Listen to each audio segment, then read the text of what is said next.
Une nouvelle initiative de la Banque alimentaire de Loire-Atlantique. Outre la distribution pour les plus démunis, elle s'est lancée dans la fabrication de bocaux.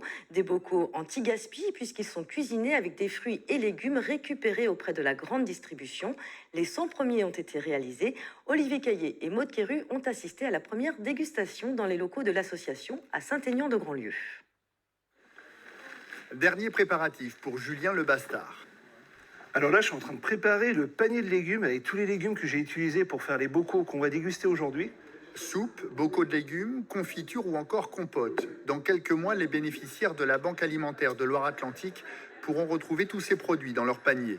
Des plats élaborés et confectionnés depuis quelques semaines par le nouveau cuisinier de la Banque alimentaire. Un vrai défi pour cet ancien chef de restaurant. Souvent, on arrive dans un restaurant, il y a déjà tout qui est préétabli, tout qui est déjà fait. On a juste à prendre la suite, à mettre nos petites touches, etc. Là, c'est vraiment un projet à créer de zéro. On lutte jour après jour contre le gaspillage alimentaire.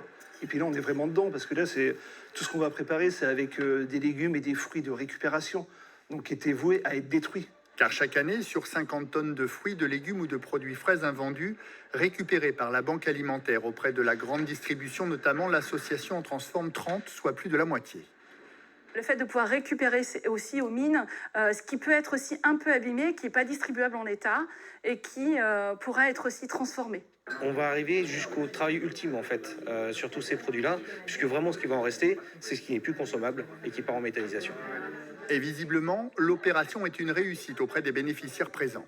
Vraiment, ça aiguise le palais, comme on dit. Et puis non, c'est délicieux, vraiment. Ainsi que pour les partenaires de l'opération. Là, vous avez quoi?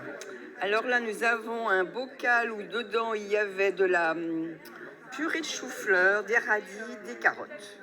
On a envie de gratter le fond tellement c'est bon. Oui, regardez là. Tac, je sauce mon assiette. Nickel. L'atelier de transformation s'installera dès le mois de novembre aux mines de Nantes. Au moins 50 000 bocaux y seront cuisinés en 2026.